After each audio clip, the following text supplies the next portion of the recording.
The Daily Brad Devotions. Today's reflection with Pastor Jeff Eliscopides. Morning, Brad. Good morning, Ted. Good morning. Wow, si Maricel pala kasama. Hello, Good morning sa inyo lahat. Pastor Jeff. Yes, ang ating PUP Beauty. Naks. Yan ang news ng Okay. PUP, Ted.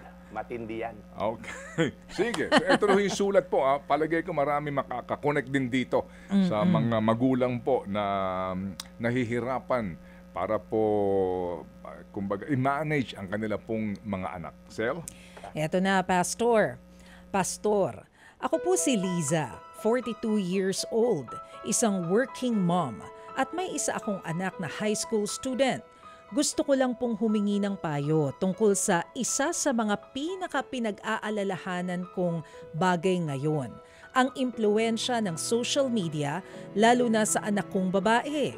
Pastor, hindi ko po alam kung ako lang ba o karamihan din ng mga magulang ngayon ay nakakaramdam ng takot at pagkabalisa sa kung gaano kalakas ang hatak ng social media sa mga kabataan.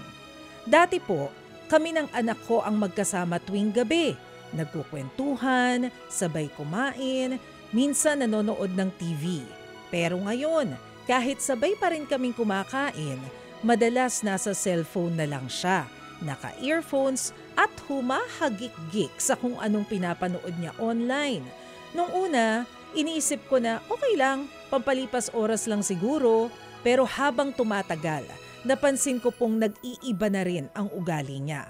Parang mas nagiging mainitin ang ulo, laging kumukontra, at kapag pinagsasabihan ko, madalas sinasabi niya, "Ma, di mo na naman naiintindihan." Minsan, nadadaanan ko yung mga pinapanood niya, mga influencers na nagsasalita ng mga values na taliwas sa itinuturo natin bilang Kristiyano. Ang mga content na tila normal lang, ang disrespect sa parents, open relationships, materialism, at instant fame. Hindi ko alam, Pastor, paano ko haharapin ito? Kapag sinabihan ko siya na wag mo nang manood, nagagalit siya at sinasabing control freak daw ako. Pero kapag hinayaan ko naman, natatakot akong tuluyan siyang maimpluwensyahan ng mundo. Paano ko po siya matuturuan ng tama nang hindi siya lalong lumalayo sa akin? Alam kong hindi ko siya kayang bantayan 24/7, pero gusto kong gawin ang lahat para hindi siya tuluyang mawala sa landas ng tama. Lubos na gumagalang, Ate Liza. Ayan, Pastor. Oh, mukhang mukhang maraming ganyan. Oo, madaming nakaka-relate dito. Okay, Brad. Actually, Brad, Ted, yes. As a pastor, marami rin tayo mga na-encounter na ganyang cases.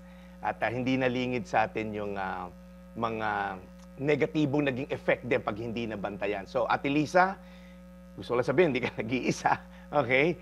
At yung ganitong takot at tipong parang helplessness sa mga kabataan ngayon pagdating sa pag-address ng mga ganito, meron naman po tayong solusyon. So huwag mong kalimutan, Ate Lisa, may mas malakas na boses at mas makapangyarihang boses kaysa sa social media.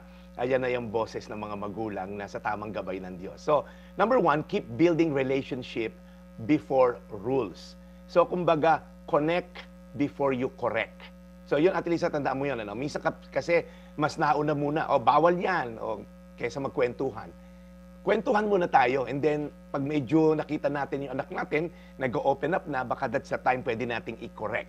Subukan mong kausapin na siya na hindi bilang, parang, minsan kasi parang pulis tayo mga magulang no? Ano ginagawa mo? Ano pinapanood mo? Bawal yan. Approach natin bilang kaibigan na nagmamalasakit. Of course, as a magulang, tanungin mo siya, anak, ano ba yung pinapanood mo dyan? Hindi para husgahan siya, kundi para maintindihan din sila.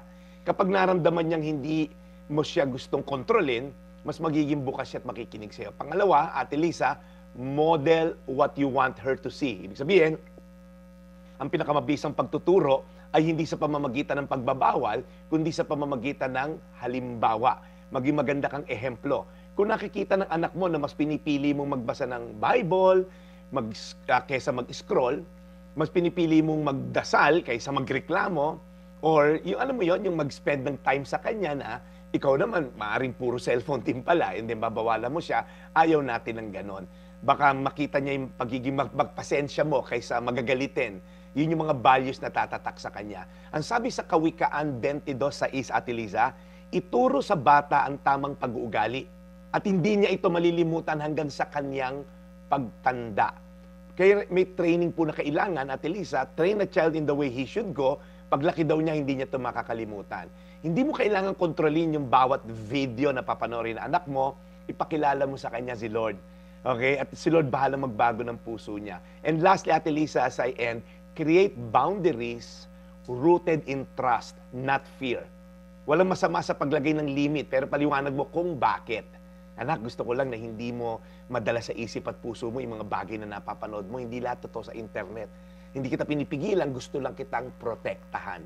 So kumbaga pag nakita niya na you operate on trust, hindi fear, yung takot na takot ka, sinyelter mo na yung anak mo, totally walang telepono, baka hindi rin po maganda pagka nasikil ng sobra. Kaya as I end, Ate Lisa, ang social media parang apo yan. Pwedeng magamit sa maganda, pang paluto and all, pwede rin makasunog, gamitin ng mga arsonist.